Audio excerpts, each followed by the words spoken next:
It has been a hot minute since we've done one of these, so welcome back. Thanks for sticking with us. We are going to be talking about a topic that is really prominent at the minute. We've just launched our 2026 schedule of events, so that's really fun. And we're thinking about residentials and board and trains. So something that is becoming increasingly popular in different ways and different methods, but we've always done things slightly differently. So why don't we roll all the way back to the day that we called you and said, hi, we're really struggling with our Vizsla. Is this something you can help with? And obviously at that point you were all the miles away in Scotland. Why did you choose the path with us that you chose in that first place? Are you ready for this? Oh yeah, buckle up. Well, I think that when I spoke to you on the phone, it was very apparent that the severity of the bites that you'd had from Atlas had traumatised you. And part of my job, and our job now, is supporting the humans. But that's very difficult when we find the humans are emotionally hijacked by what's happened. And I don't think it's very fair to give a diagnosis of a dog without seeing it out of context. So how do we know the dog is behaving the way it's behaving? Because it's got an internal problem. So, if someone's diabetic, no amount of moving location is going to suddenly give them insulin. Being diabetic, yeah. So they need that medication. But we're finding a lot of dogs that are medicated, I think, because of the environment they're in and not because people are realising it's contextual. So what I mean by that is we should ethically be taking the dog out of the situation and seeing how it responds away from that. And even getting a reset, back to a very basic, how do you do in this situation, what happens? And when you do that often and you see that dogs actually change within days, and Atlas was a bit longer, I think it was 5 days, but his behaviour was remarkably different out of the situation. So we know then that it's, and that's hard because the owners and the humans go, oh, it's my fault, I've done this horrible thing. But actually, you go down this path together. Yeah. So recently working with Arthur, I think it became quite apparent that, and in their own words, he had been fine. He wasn't as bad as he'd got to when they first got him.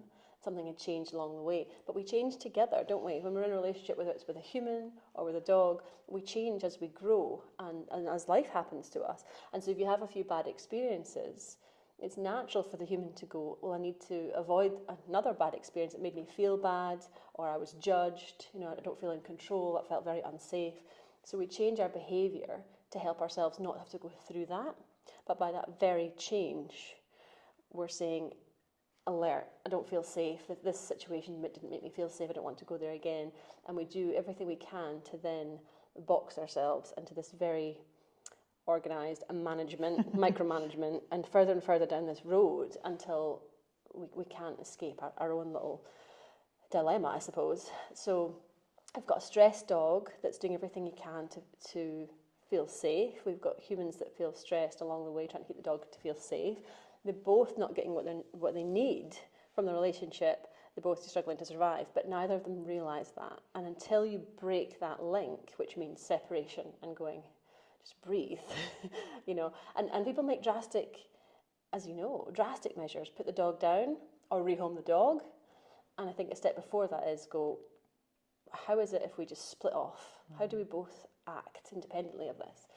So you don't necessarily have to have childhood trauma or something major happen to you to get into a situation with a dog. Sometimes it's just a few bad experiences make us become very protective. And I think it's a really good point. I mean, we always chime in with Atlas because it's our story and it's always an interesting one to start with. But by no means is this only for the extreme dogs, right? We can see those cases, and I guess Arthur's a good one. But are there any other examples of dogs that have been less on the extreme bitey scale that you've seen those big changes when you've changed environment? I'm laughing because obviously all I get these days is bitey Vizslas. Severe bitey dogs. But think back. Yeah, no, there are. There's plenty of cases where it's just a case of, I think the environment or the human has got into that control mechanism. So a dog that chases cars, for example, I felt out of control when the dog got loose to chase the car. I could have had an accident. It could have been hurt. So many things. So we keep the dog on a lead. Dog then gets frustrated. Dog starts taking out other dogs or redirecting towards the owner. This frustration builds. But we can't let the dog off lead because we'll not feel safe because of that thing that happened. And so this tiny little event that was a bad experience can become a main catalyst for a very different road that you go down together.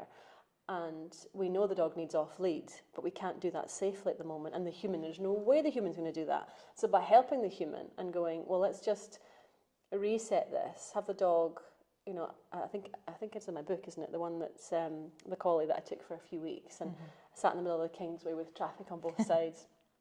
And there's no way the owner could do the reps because this is a full-time job as well. So you've got that, you put the new behaviour, you plant the seed that becomes the new pattern.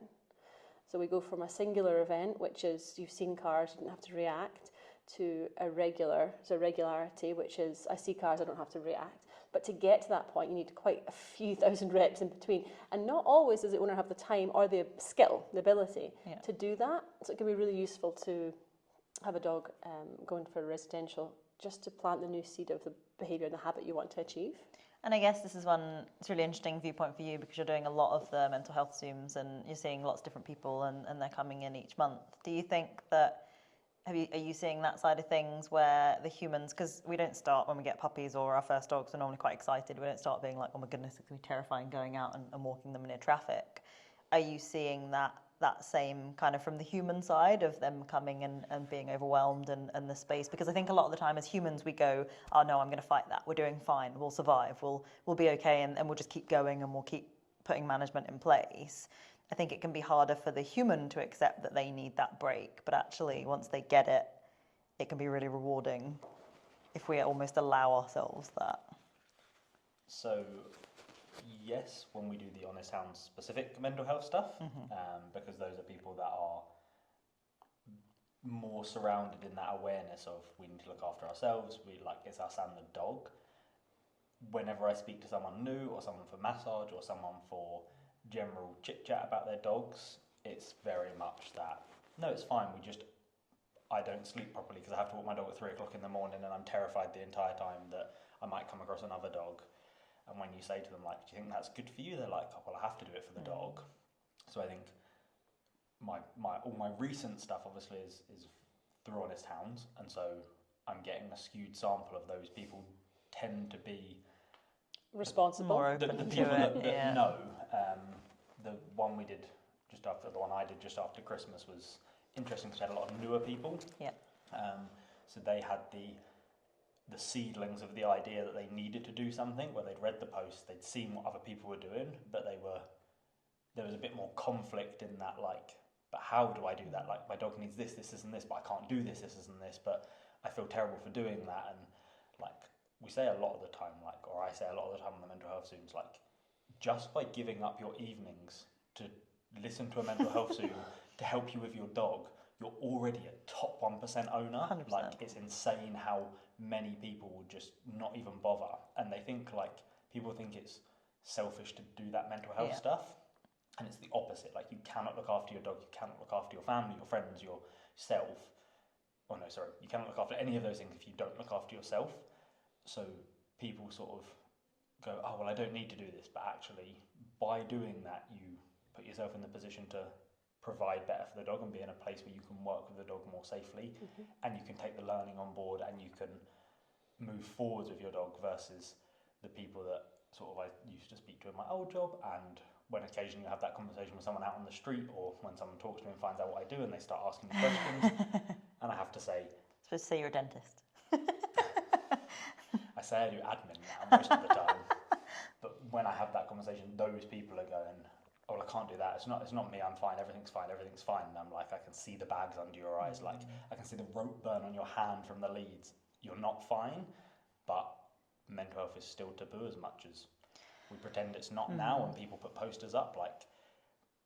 There's lots of Instagram mental health people that are like, we should talk about our mental health, and then there's no actual outlet for doing that, and so people still don't know how to do it. So it's very, very hard to convince people. And I say it's one of the potentially biasing things about the community on Honest Hounds is that those people are. They've seen the point of it and understood the relevance, and it makes a big difference. It's probably a cultural thing as well, but for sure that, you know, the stigma was mental health problems are a weakness. And also, you know, behavioural problems or problems in general, we cover that up. And I think that if we look at the, you know, survival of the fittest, animals do it too. Don't show that you're weak, otherwise you'll get picked off from the herd. So it's natural for us to go, everything's fine, and we're swimming like the swan underneath, going shit, shit, shit. No one can see that. We just have to have this appearance of everything's going well. So, you know, the community that we've created is fantastic for being able to share that. But it's still hidden, isn't it? You know, people, it's not public, because public is critical, it's shaming, it's making you feel guilty. I remember posts that you used to get, or comments on your posts, just love him better. Oh, yeah. You know, you're not being a very good owner because you've got him muzzled, or whatever they're All the things. Every flavour. And it takes a special kind of person to override those thoughts and go with, actually, I don't care what the average Joe says, I want a professional's help. But unusually, you went to several professionals before you arrived with somebody who said... Well, not that unusually anymore from, no, it isn't. from what we're I think seeing. it's the time. I think very usually now everyone we see has been do separate. And I guess this is a really good point then to kind of flip, because what we're talking about kind of two things here, right? We're talking about a board and train. So just to break it down, a board and train typically, as we're referring to it, would be sending your dog away. So Arthur came up to stay with you without his humans for 2 weeks. Well, and I don't technically like the term board and train, because it comes from, I don't think many force-free trainers do board and trains. It tends to be a balanced community that do it. It's you send your dog away for obedience drills, and it's performance-based, so look, your dog can do this stuff now. Or not do some stuff. It was gun dog and bite work based, wasn't it? You would go off to the professional, they would teach your dog bite work, they would teach your dog gun dog work, Absolutely. and then they would come home knowing how to do those things. But now it's become more of a, my dog has got this issue, can you please fix it? Which is interesting, because we see, and I guess this is where it's important for the clarification, because we obviously do the other side of that as well, which is the reactivity retreats, where you come with your dog. Yeah. And so I guess it's interesting for that clarification, because people might be listening going, well, you guys talk a lot about the fact that we should be coming with the dog and the human needs to come too, and they need to be part of that journey together. So is it a case of, so you don't really think of it as a board and train, because it's not about the training. So when you're bringing a dog in for that stay without the owner, what is the goal there? Well, I think these tend to be cases that are trickier, so many layers to it. So, you know, if you were going to give a diagnosis to a dog, for example, you know, dogs that are going on medication, I would like to see that dog away from the situation before we consider medication. Because I've had too many experiences, hundreds, of dogs coming to me and within days acting very differently. So if it's an environmental problem, that doesn't mean it can't be fixed. It can absolutely be fixed. But if it's an environmental problem, it seems hugely unethical to be medicating a dog rather than changing what's going on in the environment, which can be many factors. And say a good example, like we were at the kennels today here, and like those are dogs that, like when people walk in, they bark and they jump up and they get really, really overstimulated, and in that, through that lens, if you saw them, you'd be like, they all need medicated because they're all absolutely bouncing off the walls. That's But you a good saw example. very quickly, you had some one-to-one time with those dogs. They got out and they moved around a bit, and you'd be like, what? Like if someone then said to you, I'm going to give this dog a fistful of trazodone, you'd be like, that's insane. Or if you watch them on a camera, because obviously when they're in with the people that they know, they're very settled. It's a completely different environment. Well, and when I was in doing a massage with one, like when everyone else stopped coming in and out, the room was silent. Quiet, I was doing a massage, chatting to the dog, and it was silent. And then someone comes in and they all go. So like that's a really easy, clear example of like, I agree if with the you. environment is wonky.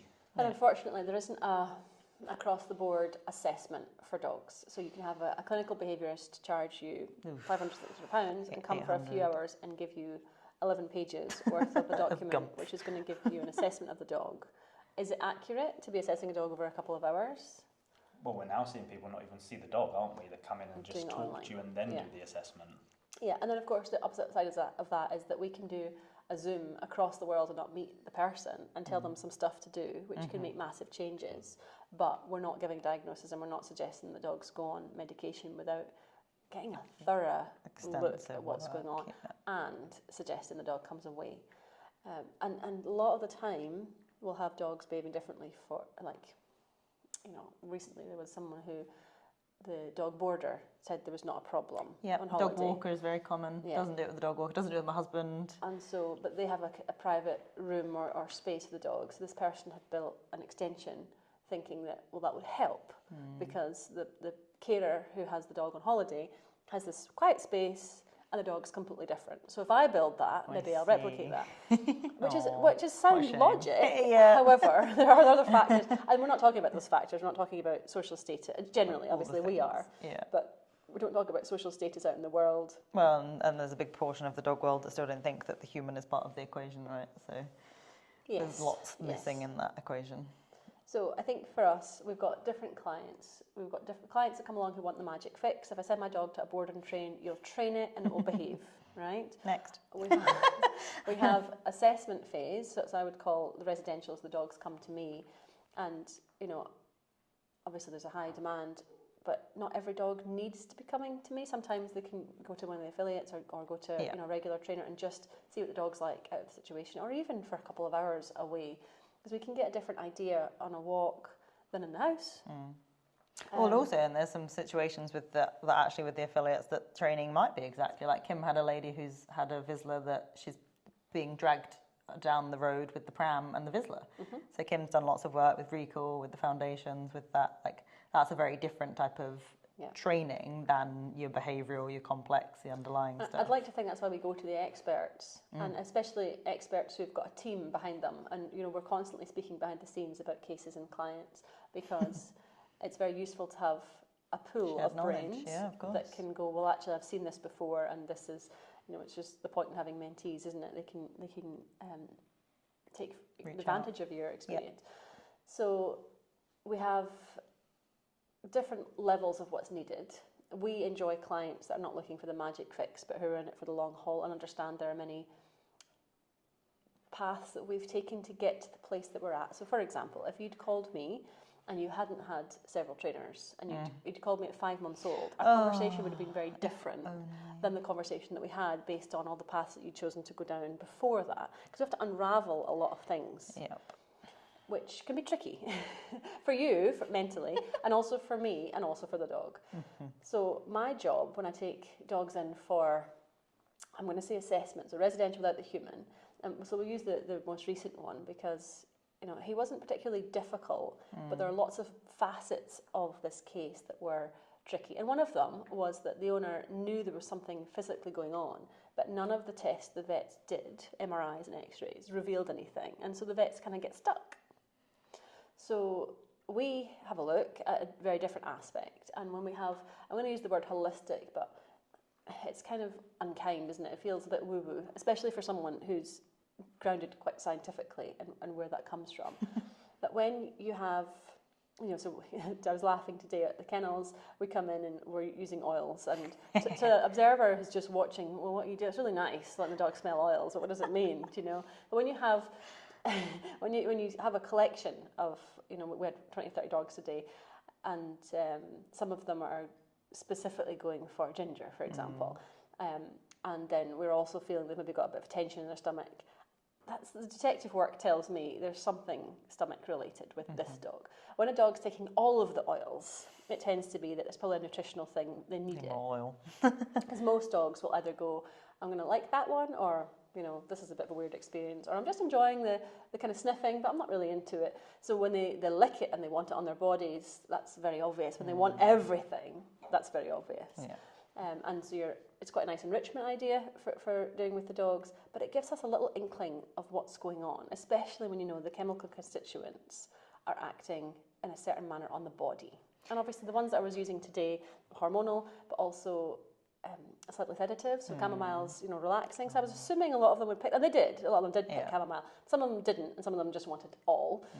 It was very interesting watching the personality plus their body when you get a chance to feel them, plus what they're picking with the oils. And so Arthur picked geranium, which is one for regulating hormones. Yeah, regulating hormones, and it's tricky with. It's one of the reasons that science doesn't really like the oils or plants like this, because the plant does different things in different bodies, and science doesn't like that. No. So with one body, it might increase estrogen, and one body it might decrease it, and so that's very tricky for science to get its head around. We know why, but we don't know. Doesn't fit a very nice pattern. It doesn't. Doesn't make for a good table. Yeah, and also the self-selection is a bit like, well, how do they know? That's very unscientific. How do they know?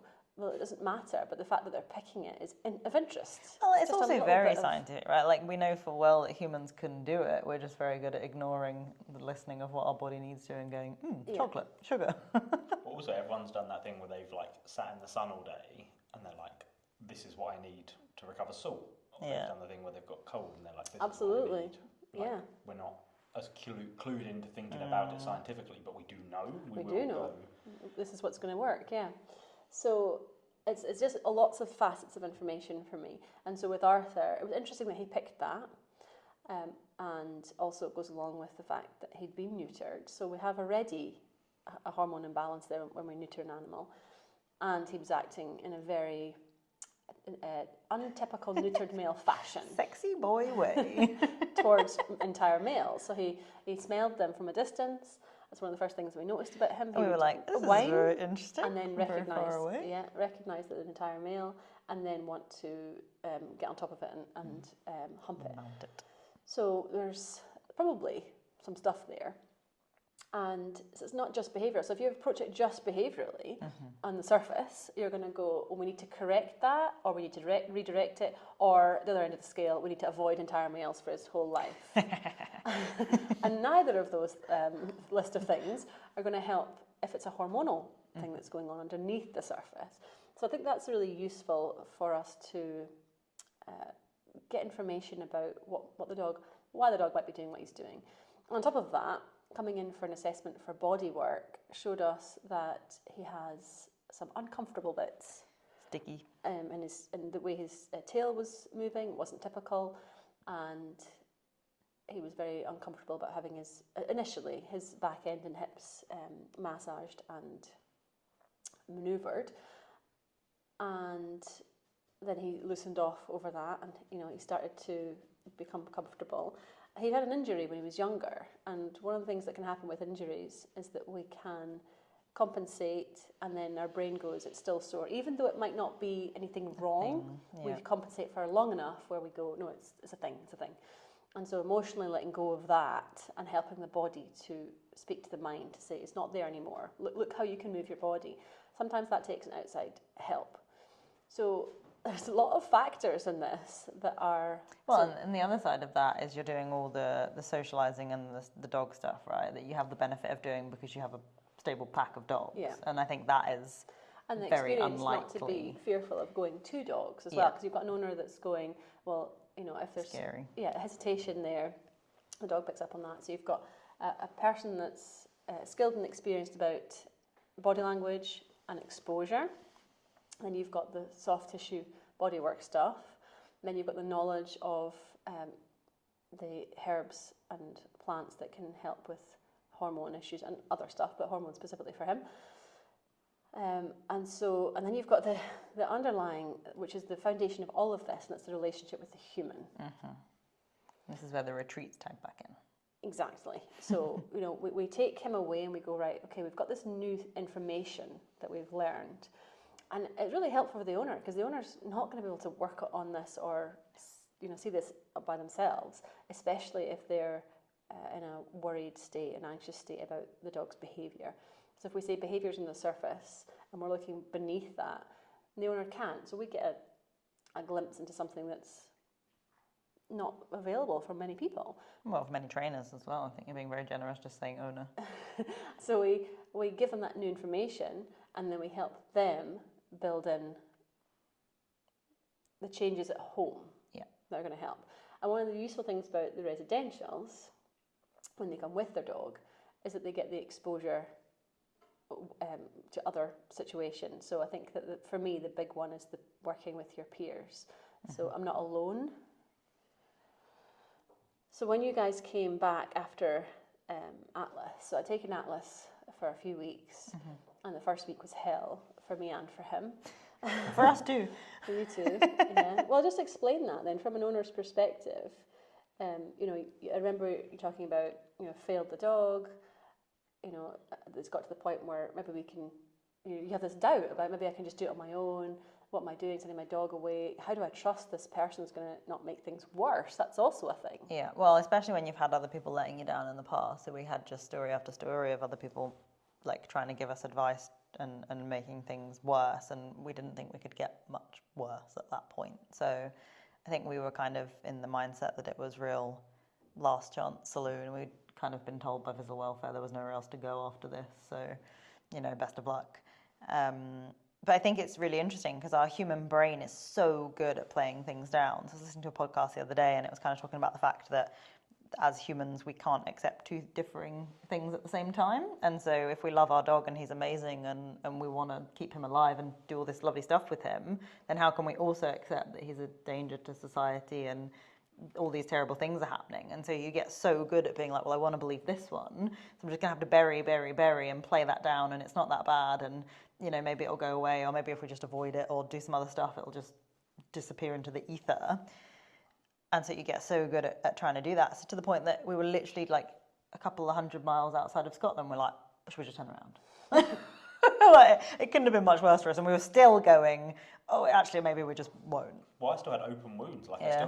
I've still got nerve damage in my hand now years later, but like I had open wounds from the bite, and we were like, maybe it wasn't that bad. Because your like brain amazing. just tricks you. Like, it just makes you think maybe you've made it up, or like you've done something wrong. And it's a weird place to be as an owner, and it's why the right people on residentials is so important, because you have to be able to accept that you've tried your hardest, but also have to change. And I think it's the other side of the spectrum as well. Like, I'm sure that Katie and Moose won't mind me saying, but they came with quite a severe Malamute that needed a lot of work. He was displaying quite a lot of human aggression and dog aggression, and they still were filling in their form to come to the event going, oh, we're actually not sure if this dog is bad enough to join a retreat, or maybe we'll just come on a little holiday and we'll pick up a thing or two. And then we all turned up and went, oh, this is a lot of dog that we need to work on here. So I think it goes both sides of the coin. And what I remember from that was them being fearful of opening that box. Yes. So what we do is, and you did the same thing, what we do is we learn what the dog doesn't like, and we do everything we can to avoid the conflict. And someone comes along and says, poke. that's aggression. Well, no, I've done everything I can to avoid that. You can't call that aggression. I've kept that box closed. That would be horrible to admit. No one's seen the box. And then what I remember from them is the fear. So I'm saying to them now, I need you to pick the leg up of your dog, which, to be fair, should be a normal thing to be able to do to a pet dog. That's quite important, yeah. But we're around people who don't open the box, the dog doesn't like it, so don't touch the collar, don't pick up their legs, don't do the things that are going to irritate or provoke. And now I'm saying, no, we need to do that. That should be normal pet dog behaviour. Let's show him that. And look, his foot's stuck in a lead. We probably need to fix that. Or he's got a thorn in his pad and he'll need some help. So the point of being a pet dog is that you can be handled so that you can get health care. So that includes grooming and seeing a vet and being handled by a stranger. Otherwise, you're a feral dog who doesn't get access to that. And what's worse is that feral dogs have got freedom. So you've got a pet dog who's a feral dog, but not having the freedom. That's the bottom of the line of welfare. It's not a good position. And living with an owner that's trying their absolute best every second of the day to do right by them. But so also then we have stress. Super anxious. Yeah. So it's this absolute loop that can never be escaped from until the owner says, I've had enough, I need some help. And it doesn't mean that somehow you're weaker or haven't managed to do it on your own. Quite the opposite. No, it is the opposite. You've got the strength to go, someone just give me a hand here. Please. It's one of the only parts of the world where people think asking for help is a bad thing. Mental health and dogs, it seems to be. Like, you would be insane to be like, it would be terrible for me to ask for help doing the electrics of my whole house. I have no experience, no skills. I'll just start playing with electricity. Or to go, oh no, I've broken my wrist. But asking a doctor is weak. That's very good. Like, we don't do that in any other, like, we don't fix our own cars, we don't do use our that own as plumbing. an Instagram thing. It's a really good point. 5 things you need to fix instead. But we do the same, don't we, with our children, our mental health. our dogs. We hide this because it is a failure. Because somehow Become deep down we shameful. know that we are related to the dog. So as in, dogs doing and projecting how we are, and our children too. And so as much as we're in denial as a culture, I think individually we're very aware that we have that relation. Okay, well, let's talk then. If I'm a person that's considering maybe reaching out or been interested in looking at the different events, how would I decide then whether the kind of residential to send my dog away for a little bit to get that information is right? And how would I know if I'm actually just ready to come along with my dog and do that bit together? Well, you would, first of all, be aware that we have so much resources to work through first, because everybody wants to just skip the queue and come along and go, right, help me with my dog. Fix, please. Yeah, so that would be what we call an owner that wants a quick fix. So, just how much money is it, sort it out.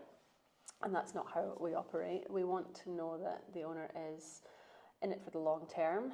A change takes months, if not years.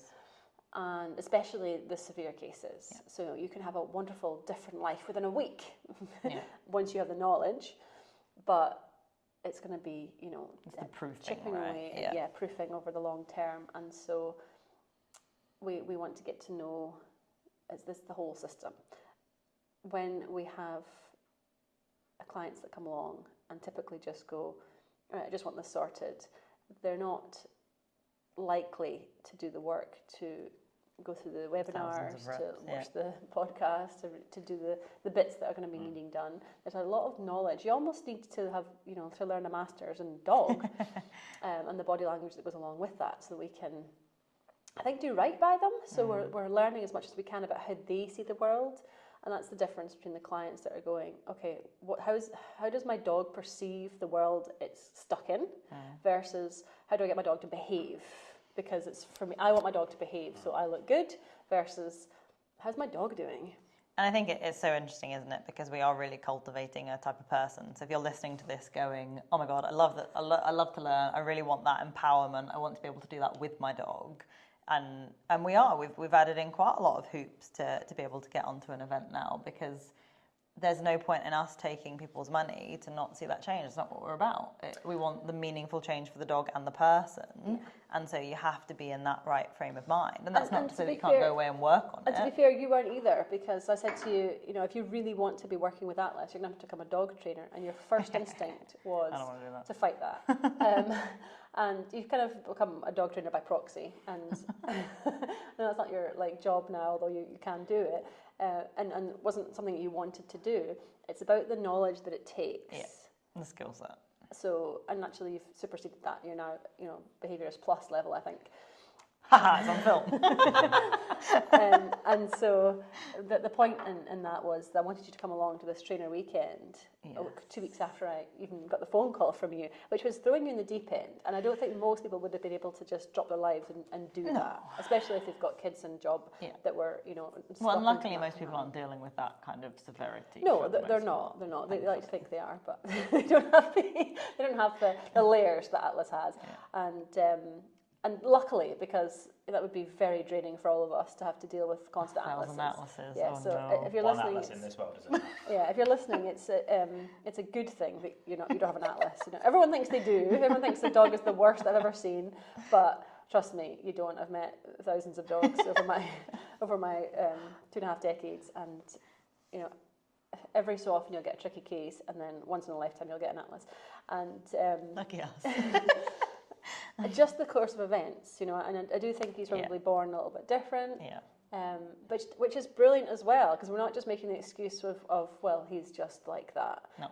We go, well, this is what he needs that's extra because of these things, and then you layer in the ignoring, the early signs and the by the ignorant trainer or behaviourist, and him growing confidence in his behaviour and being reinforced for that, and then not having his intrinsic needs met. You met all the other needs. So many, that's what I mean by layers. Many things went down a very different path that it could have.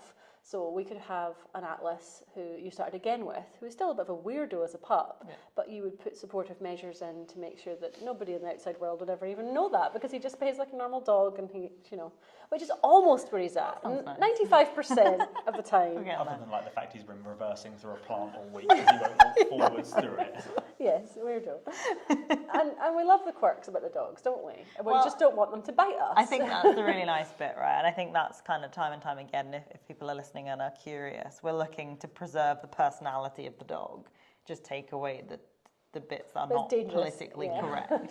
So we're not wanting to suppress behaviours, we're not wanting to avoid life or medicate them to the point that they can't have their kind of personalities. We want to take who they are and put them in the best version of themselves. Well, and his personality is so much bigger now. He's hilarious. And it's so much bigger in the right way. Like, his personality before was, I can be fun, I can be quirky, but mostly I'm going to be a danger to you. Yeah. And now his personality is, I'm pretty much safe, but look at how weird I am when like he prefers eating dinner on the balcony because we did it once and now that's what he likes to do. Like, he reverses on certain floors, but he can walk on the floor, but not on the... So, like, that was all little things he did, but he was stressed about doing them before, whereas now he does them and he enjoys doing them. One of the things, just to go back to, like, one of the things you said was the type of people we want are people that really are wanting to learn and really interested in learning. I would say that's not necessarily, like, we do want those people, but that's not me. I'm not interested in learning. I don't want to learn, but I do want to have Atlas, and so I'm willing to. Okay. So I think it's really important to say, like, you don't have to be a person that loves learning and wants to do all these things, but you do have to love your dog enough to do it anyway. Like, I would not be a dog trainer. I would not be working with dogs if it wasn't for Atlas. Like, I like dogs, but that would not be my thing. But I love him, and so I put that effort into learning and to doing it. And it wasn't because I was like, I want to learn. It was because I wanted Atlas. And if you're a person watching going, I'm not studious, I'm not this, but you want your dog, like the people that are going to want to come to retreats, retreats? That's the right word. Yeah. I convinced myself I've said the wrong word there. You have, like, people that are saying, I'll do anything for my dog. And if you're going to do anything for your dog, the bare minimum is that learning, even if it's not something you enjoy. So, like, you have to do that learning, but you don't have to be a person that isn't it fair to say that the ones that we have worked with over the last couple of years actually do enjoy, and they seem to stick around because, not just because of the learning, but because of the friends and family they've made along the way that provide the safe space, and then that becomes fun to learn. So I think the people that have surprised me the most are the ones that I didn't think would, and then somehow have gone, someone today messaged to go, I've had a light bulb moment with this is amazing. I never would have thought that she would have, and that's the bit I really enjoy, that the people have got to the point where the stuff they never thought they needed to know, that's you. And you keep going with it, and then you go, well, what else? What's more? Well, and I love it now. Like, I wouldn't do anything else. Like, I love doing it, and like, we went to this kennels today, and I was like, I want to massage every single dog. I want to touch every dog. I want to help all 100 dogs, but I wouldn't have said that. I wouldn't have said that's what I wanted to do, and I wouldn't have been thinking, I want to learn this and do this. So I'm not saying, like, you have to just force yourself to do it and you'll hate it forever. Like, probably you are going to find you enjoy it because it's really interesting, but you don't have to be a person that loves learning to start learning.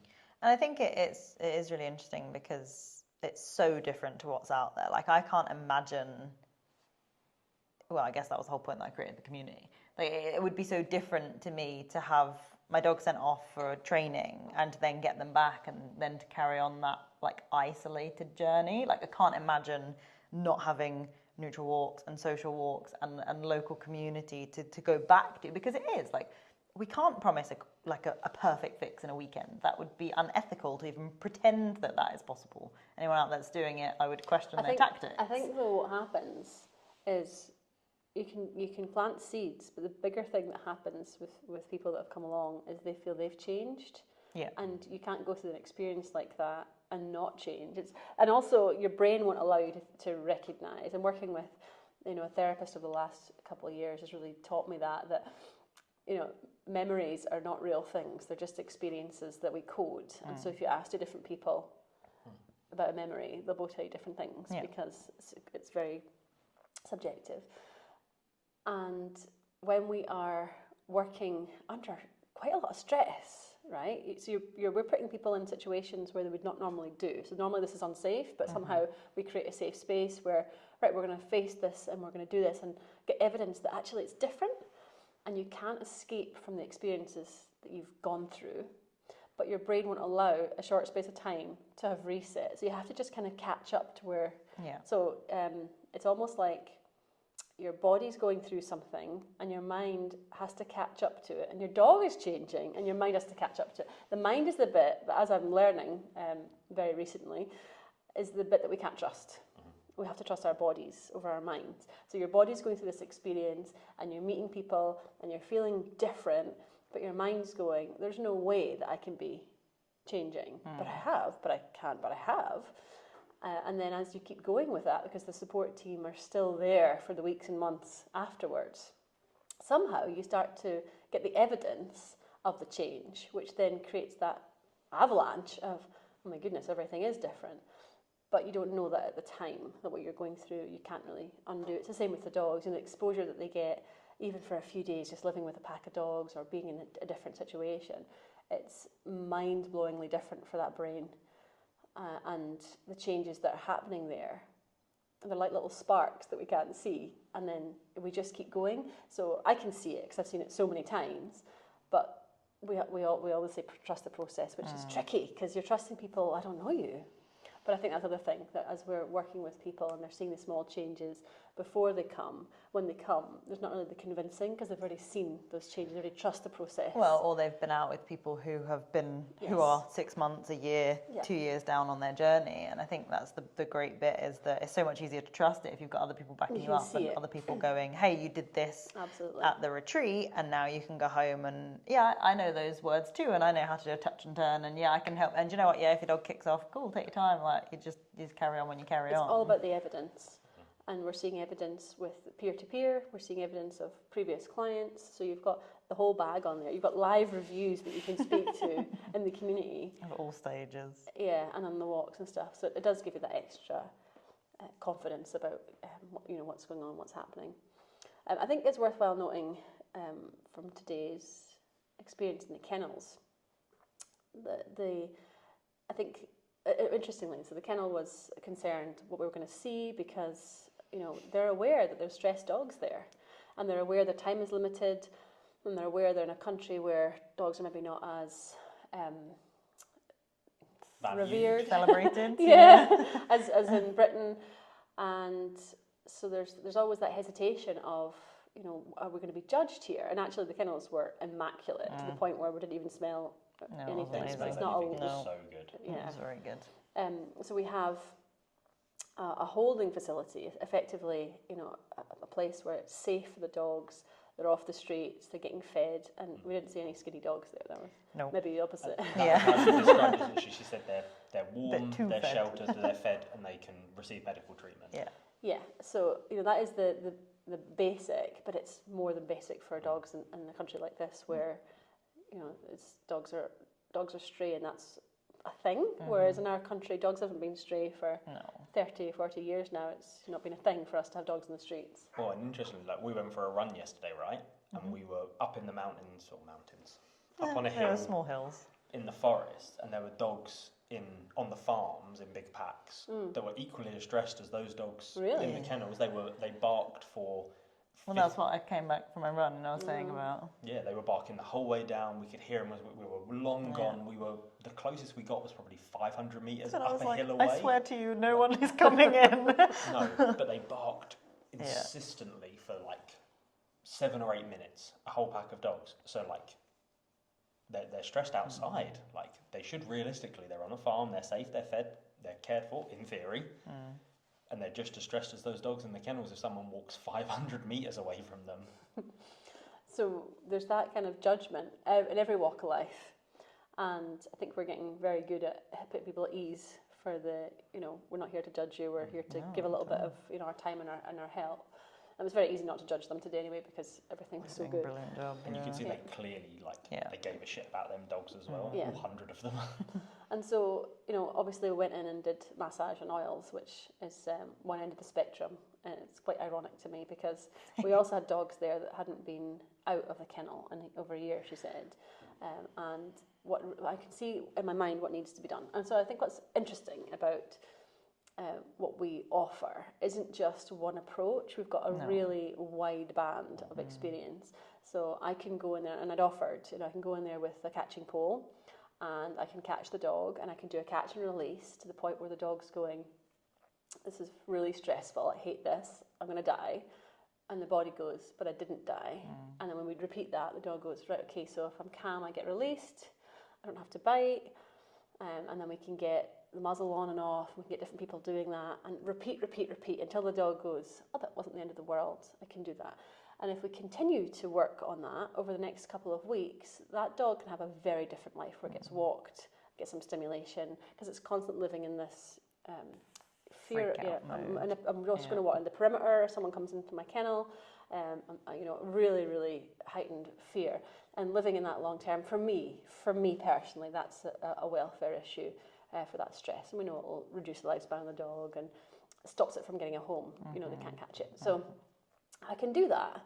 But we had a discussion about it because it's traumatic for the dog at the time. It's traumatic for the people watching, the kennel staff, because the dog will go, we'll see the worst of it, whether it's going to bite, whether it's going to freak out, poop itself, But there is no point in doing that if that cannot be continued for the next short while, even if it's not as bad as the first time.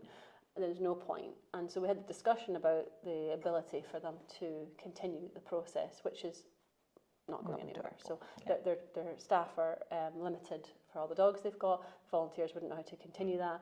So and we're calling them staff, aren't we? But they're all the people working with the dogs in that way are volunteers. They're not paid there. Yeah. So the choice that we made then today was to go in and just sit there minimally, offer oils and just be a presence. And be a very present presence. So we're not bringing in our trauma or our anxiety. We're just sitting there going, I'm here, nothing's happening. No pressure from us. We're not going to try and touch you because we love dogs. Or we think dogs need to be loved or love us, or, I need to get something from you. And that's another thing I think about the volunteers, that sometimes people can be acting like a do-gooder, but they can actually be doing it selfishly, which I know is a really horrible thing to say, but what I mean by that is there's something that they need. Of course. All volunteering is inherently has a baseline of selfishness, because it's very, very hard to do something only for good with no level of wanting. You have to have a motivator, don't you? Like, even if that return is, I feel good about this, that's selfish because you're doing it to feel good, and even if you feel good in silence and by yourself, so it's how far that goes into. Well, one of my worries would be that it's quite a taxing environment, and so bringing the upset. I think that's what I'd like you to talk about tomorrow with them, is having an optimistic attitude when you go in. Or no, not even optimistic, but just neutral. I know you hate the word, but neutral or positive, where like I'm here, I'm existing, I'm just I'm here for you, rather than oh my goodness, I really something inside you that's pessimistic, or I wish I could save you all, or something really sad. Well, you hear, like I heard a couple of people say today, oh, it's such a shame, it's so sad you're in here, it's awful you're in here, and they're not meaning to, but then all they're doing is bringing all that negativity onto the already stressed animals, aren't they? And so, I've seen some horrific things, and I didn't see that today. I just saw some stressed animals that were locked up, and I wish I could give them freedom, but they didn't have arms and legs falling off, they didn't have mange, they weren't fighting each other. Healthy. They just wanted attention. And so, and some of them looked like they'd come in with horrific injuries that now looked very, very well cared for and stuff like. So, what do we call it? Scalable experiences. And so when you've had worse than that, this is up. But if you've not seen anything worse, then that is worse. That is the worst thing that could happen. So I think, taking a bit of a step back and going, this isn't actually, if you can get a bit of a broader sense of what's going on in the world, some horrific things are going on with people and animals.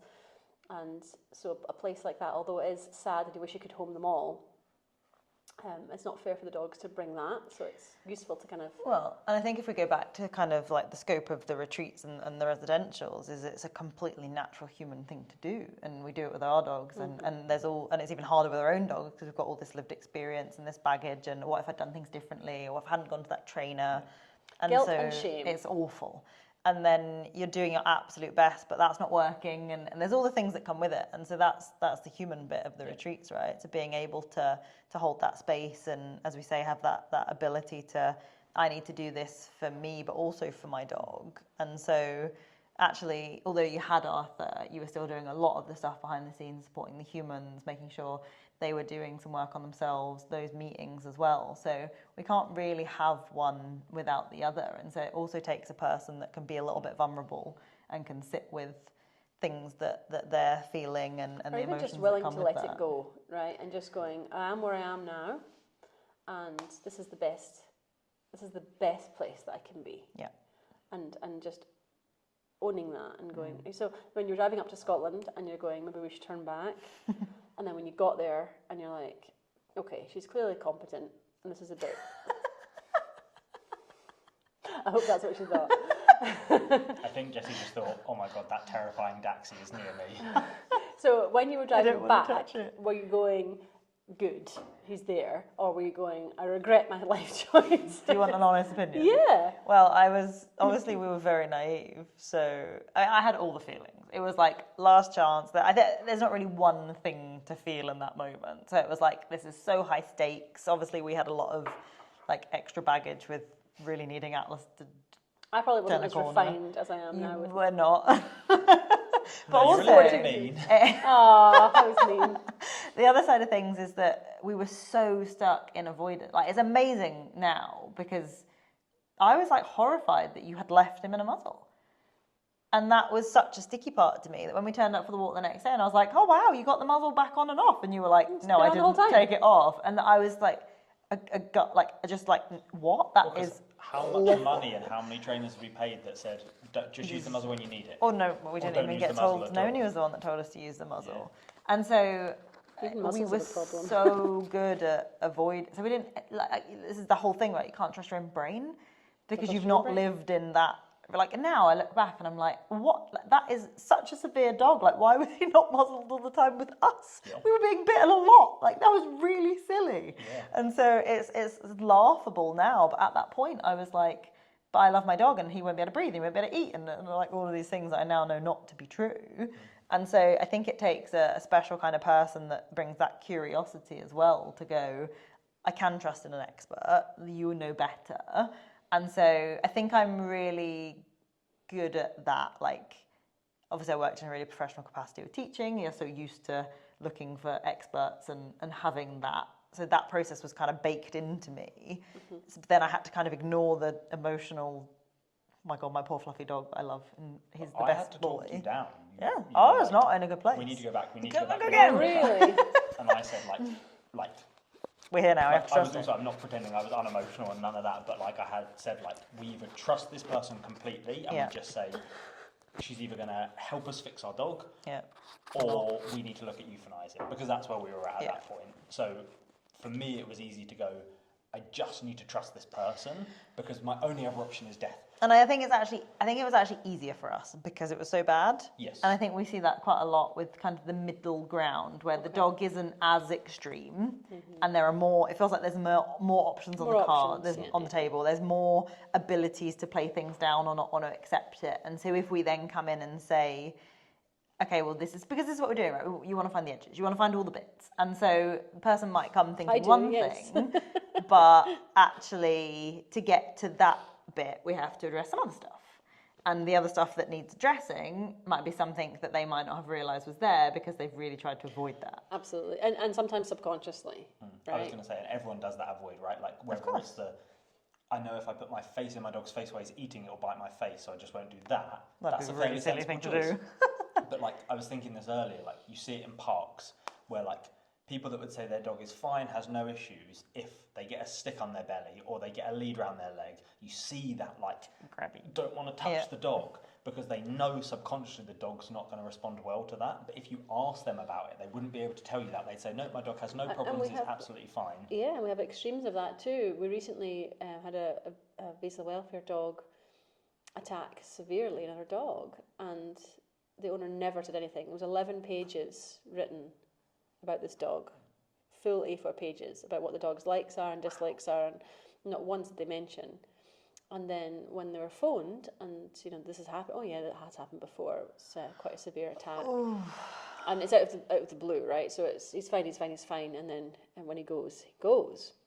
And luckily, it's happened with a trainer, because if that dog had been rehomed and attacked a dog in the park and kept going, it wouldn't be a very happy ending. People wouldn't know how to deal with that. Yeah. And so, but the response from the original owner was, well, I didn't think he would do that with a trainer, so I didn't think that was relevant information. So it's a subconscious. What was on the 11 pages? Well, I think in their defence, because it's horrific, but in their defence, what happens with our brains is we go, well, if it's with an expert, it'll be different. So therefore, it's probably just my fault. I've created this thing, and it'll be fine now. So yeah, it is a lie by omission. They probably didn't mean, the outcome that they've had, but their thoughts are, it's in the best place for that to happen. So it becomes such a subconscious habit of ours to not be telling the truth about our dogs. Which is actually, like, if you think about it, and as the mental health person, I say this as gently as I can, it's a really shitty thing, because what they're saying is it's okay if the trainer's dog gets hurt or the trainer has to step in and break that fight up. But I convince myself that it won't happen with the trainer. Because the dog will be so well behaved. Because the dog will just suddenly be fine. Yeah. So what we're actually doing there is we're convincing ourselves that it's okay to endanger other people's dogs and other people. And we have to justify that by saying, it won't happen with them. Because no one actually thinks that realistically. No one actually thinks an expert suddenly changes everything just by them arriving. Yeah. But we have to justify that to make ourselves feel better. Pesky human brains again. And it's not purposeful, it's not very intentional. Good lesson for not taking on a rescue, when you understand just how many people withhold truth when it comes to dogs, because our loyalty lies with the dog. So we're always going to see it in a different, better light. Well, so thinking about then anyone that's looking at the schedule, we've got some events this year. We've got 5 retreats coming up, and obviously the option to connect with the affiliates or us for stays. What does that look like? What should people be? Okay, I'm going to throw it out to both of you. If you're going to leave them with one thing that they should be thinking about, so I'll start. So if you're considering a retreat with us this year, we would love you to join us if you are keen to put those pre-steps in. So we've added in precursors for a reason. It's to give you some really valuable stuff to hit the ground running, so that when you join us for a weekend, you can get more out of it. We obviously started this process a couple of years ago, and we're able to do so much more now. It's been refined, yeah. So much, and it's amazing. It's not fair for you to spend the time and money to come along to be shown how to hold a lead as you get out of the car. So if we can, get rid of the small stuff and, have you understanding about social status and your own role, it saves so much time, and it's things that can be done so we can get deeper into things. Yeah, and I think that is part of, I know some people are like, well, I just want to book in and pay, but actually for us, we want to get the most from it, and we want to help you. So we want to put those steps in place so that you can get so much more from it with your dog. And so if you're kind of excited by that as a concept, then drop me a message. It's me that does the precursors. I can send you some stuff over. We can absolutely get some really cool steps in place before you even come, which is so much better than just turning up for a weekend and expecting everything to be kind of magic and sunshine. Important to say as well with that, it's not a one-to-one retreat. It's a group retreat. So actually, if you don't do those pre-steps, we are, because we're expecting those pre-steps to be done, you're going to get left behind, and it's only going to harm your experience. So actually, because you have to have done these things now, we're going to say, you should understand this, this, this, and this. So we're not going to spend a whole day going through it like we used to have to. We can just go, you have told us you know this, and you're going to get really lost, and it's not going to feel as worth it. So please actually do it. Absolutely. And for perspective, there used to be a week long, which is a huge amount of time to dedicate. It was exhausting for us. It would take weeks to recover from. And also, we had this thing where people would go, no, shock. We can't leave. Well, it'd be a shock initially to the system, because you're learning all this, like, oh, wow, I didn't know how to know that, and this is amazing, oh my God. And then you'd have a couple of days of stress, and then go, right, this is amazing. And then by day 3, you'd be having a crash of going, oh, what if it's only here this is working? What if it's not going to work at home? And then this panic for the next few days. And then now we've kind of refined that, where we go, we don't need to do a lot of this stuff in person. You can do it before you come and see the changes, and then really get to the exposure and the handling and the good stuff while you're with us. Because there's a lot of theory to this as well. And so we've narrowed down to 3 or 4 days where we just, it's intense, but it's everyone leaves on a high rather than the panic of, is this still going to work tomorrow? And the beauty of that is then you've got an inbuilt group of people that all get it. So there's no better way of proofing behaviours and getting new pathways when everyone there is on the same page and ready to hit the ground running. So it becomes this like phenomenal environment for the dogs and the humans. And continue to work afterwards as well. I can't take any credit for it, but like what you guys now do in those 3 days is way more than we were getting done in a week. Yeah. Like, because it's so refined and we're not having to, or you're not having to do those bits that were having to be done. So now actually people show up ready to do all the stuff, and so much and more we gets can done. get into and that's the big one for me, is when I have the dog without the owner, I don't have to worry about that half. I can support them and I can help them and talk to them, but they're not with me for me having to handhold to explain. So for example, with Arthur, he was, as I said, fairly straightforward with lots of bits, but they just got worked through. But if I was doing a massage in front of them when he's wriggling around, and to be fair, I did a little bit every single day, and I'll just do a couple of moments whenever I've got some time.